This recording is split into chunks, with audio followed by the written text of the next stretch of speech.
So, downloaded and beat Metal Gear Solid 5 Ground Zeroes just a little bit ago.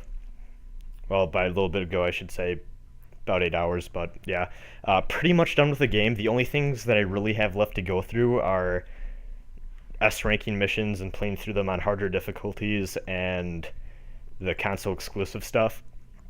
I feel pretty confident in my ability to talk about the game, though, and I know the content that I'm missing that I have yet to unlock, and I've seen it. So there's honestly I've experienced the game to its fullest. Is what I'm trying to get at.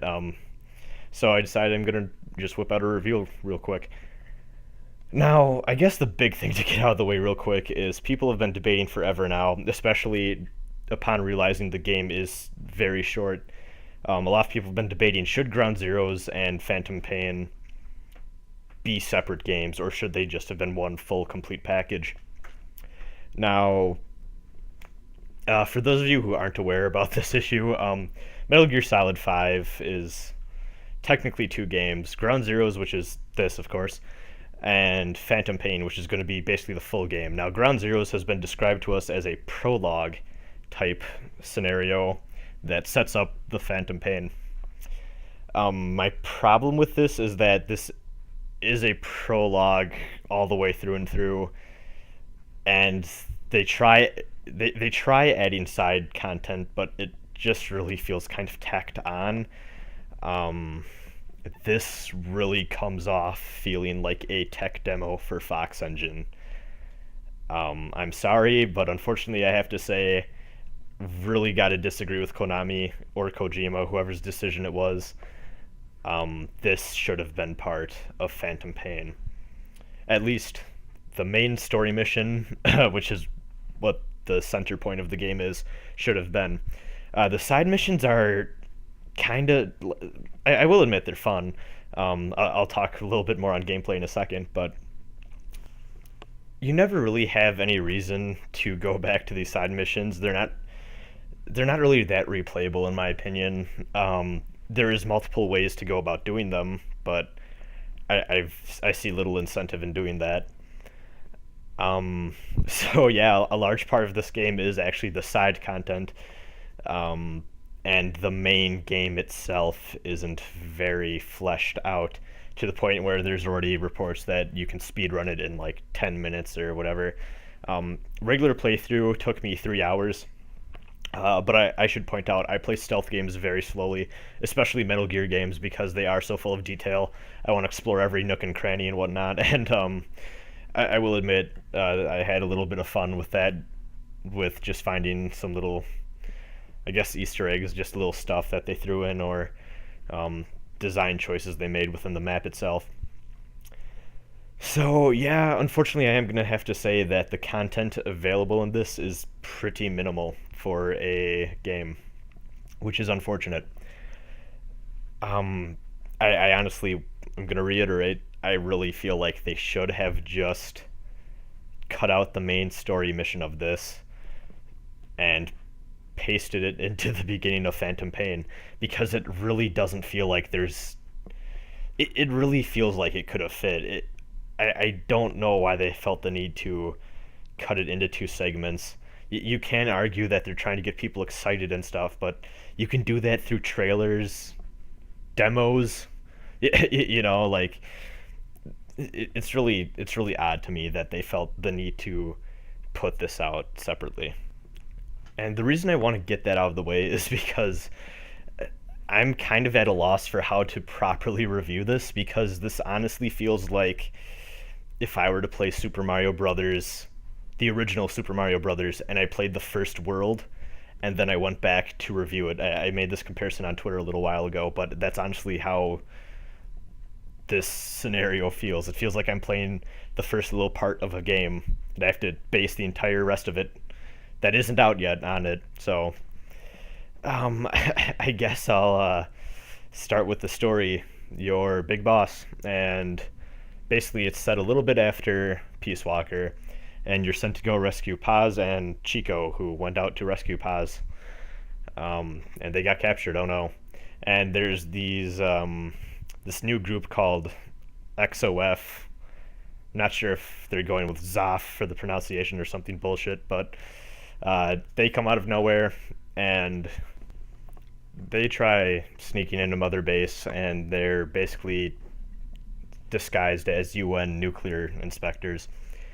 So, yeah. um, Thing I want to point out about the story real quick, and I think the main disappointment for me about this game is that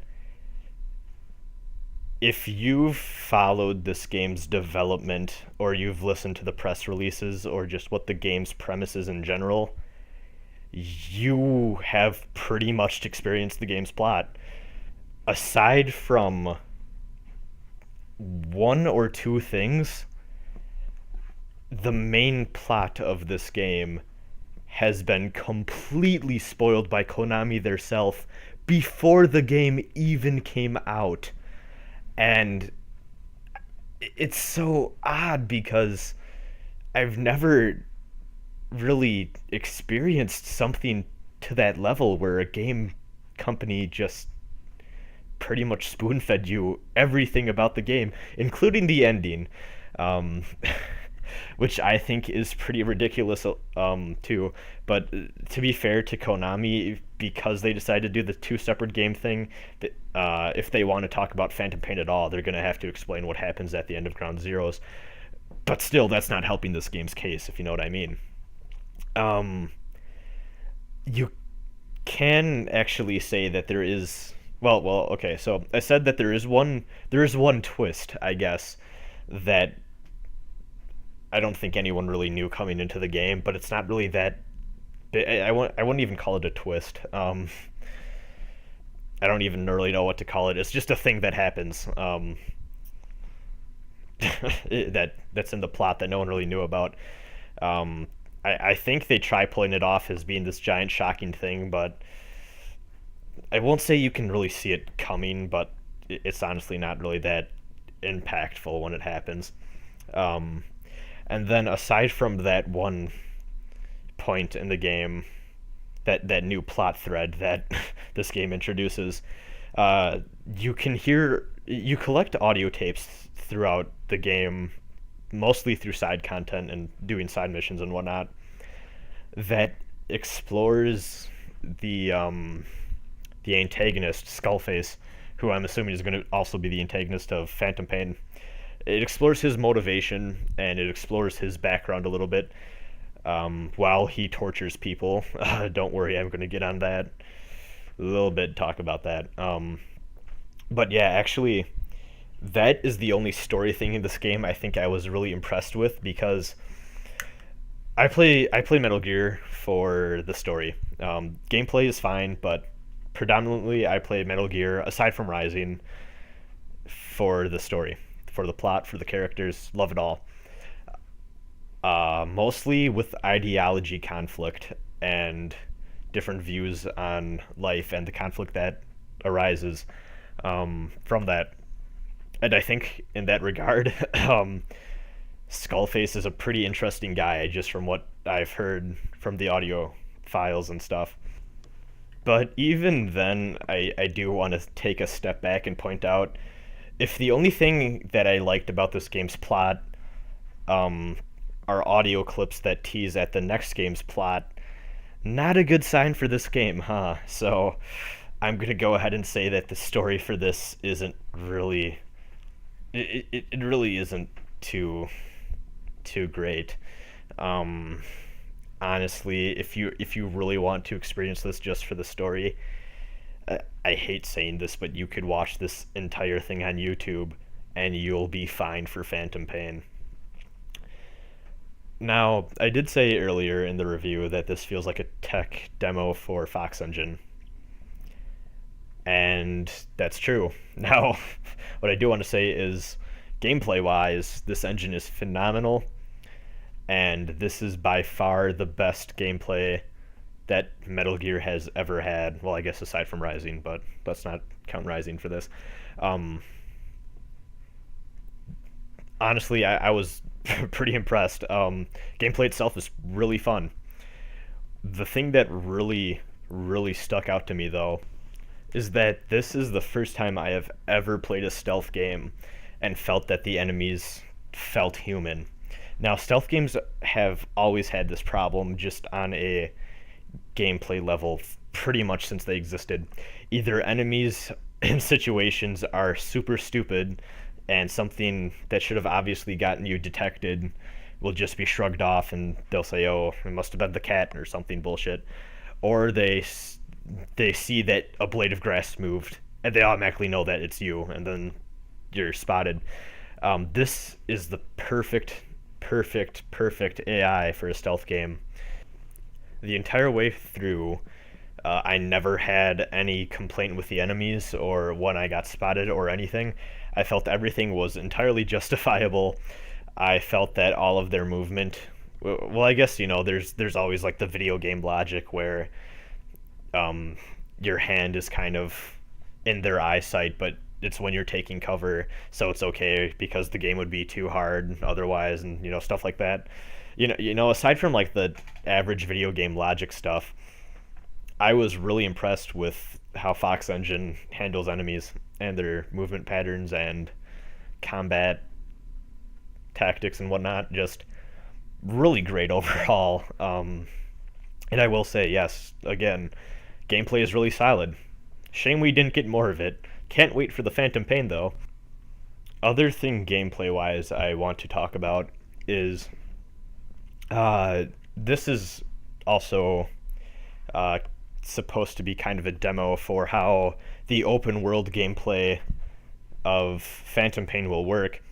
And I will say that the base that this game takes place in, I kind of expected it to be a little bigger. It's not so small that it feels cramped or anything, but once you get used to the layout of the base, it's kind of underwhelming. That being said, though, there are multiple ways to get to objectives, and one thing that Metal Gear games have always been famous for is their attention to detail and just the little genius design moments that you can see when you play through them. I'm happy to say that these do carry over into their attempt at open world gameplay, and I really hope that the Phantom Pain setting is as detailed and well thought out as Ground Zero setting, just on a bigger scale. If it is, I'm easily hyped for Phantom Pain. Now, music wise, music's pretty good. Average Metal Gear stuff. Nothing too amazing or anything, but overall pretty solid. There is the option to add in your own custom songs and play those through the in-game MP3 player. At least on the PS3 version. Not sure about other versions. That was pretty nice. I always love games that have that feature just because it's nice to listen to your own music sometimes when you want to. Okay, so there's one more thing I want to talk about, and that is the very infamous mature and controversial content, I guess, that this game has become a little bit infamous for. Now, with I guess the elephant in the room, the torture stuff. Now, yeah, some of those audio files get pretty fucked up. I honestly can say I'm not sure entirely what to feel about the sexual violence featured in the audio files. Now, the reason it's done, it's pretty much to show how evil and fucked up Skullface is as a villain. Usually when you use sexual violence to show how evil someone is, though, it comes off as really, really forced, or I guess kind of... It doesn't come off as very good writing. It usually seems like what they're trying to do is just pretty much spoon feed you how horrible someone is because they rape or they murder, stuff like that.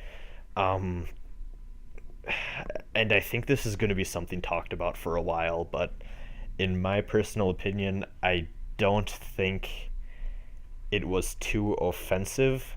It felt very in place for the story they're trying to go for. I know there's going to be a lot of people that disagree, though, and I can totally see why. Um, they could have gone for similar stuff without resorting to sexual violence. But as it is within the game, I did not find the content to be out of place or offensive. Please, please go into this game being aware that it is in the game itself. Just to kind of conclude that point, this is dark, and this is definitely showing a dark period of Big Boss's life, which the Phantom Pain will lead into. And I think the Phantom Pain is supposed to be Big Boss's full transformation into being an antagonist.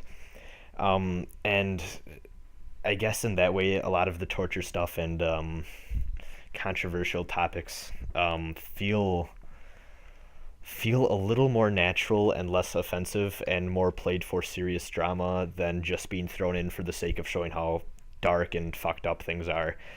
So thankfully I can say at least that they don't jump on the boat of being controversial for the sake of it.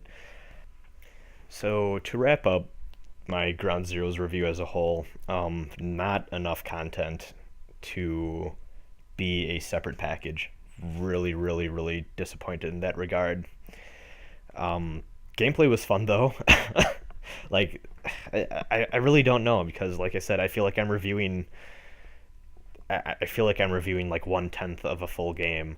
It's really hard because there's a lot of stuff in here that I do like, and I guess I should say that the mentality or my assumption coming in was that I'd be fine with pretty much everything, but I was honestly expecting the controversial subject matter to be handled poorly, which, as I said, I think they handled the controversial stuff fine, but there's barely any story here, and that is really just such a bummer.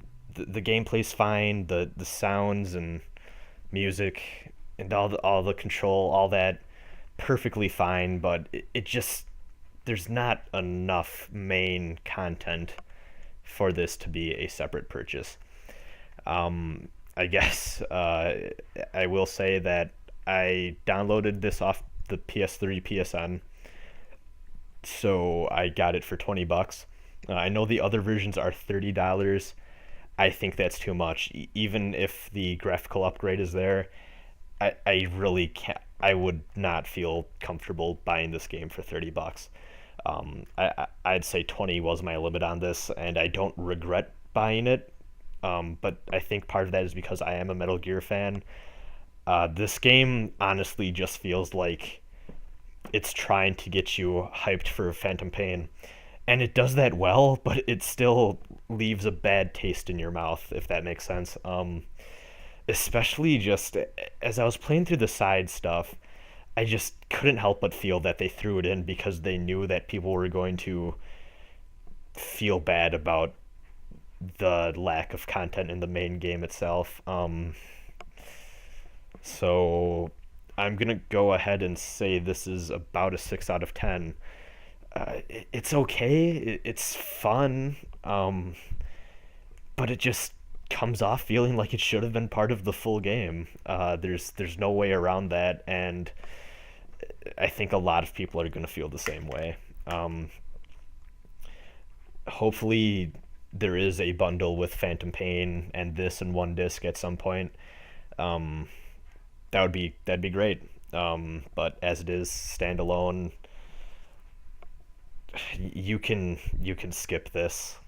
If you're a Metal Gear fan, maybe wait for it to go on sale, or if you're just going to play it on previous gen stuff, then you can go ahead and buy it now, I'd say. But I wouldn't pay too much for this, and I wouldn't expect much going in aside from a glorified demo, which is kind of a bummer, but at the same time, I don't think this is a complete travesty. There's a lot of negatives, but I think there's enough hope within this game to be excited for the future of Metal Gear as a whole.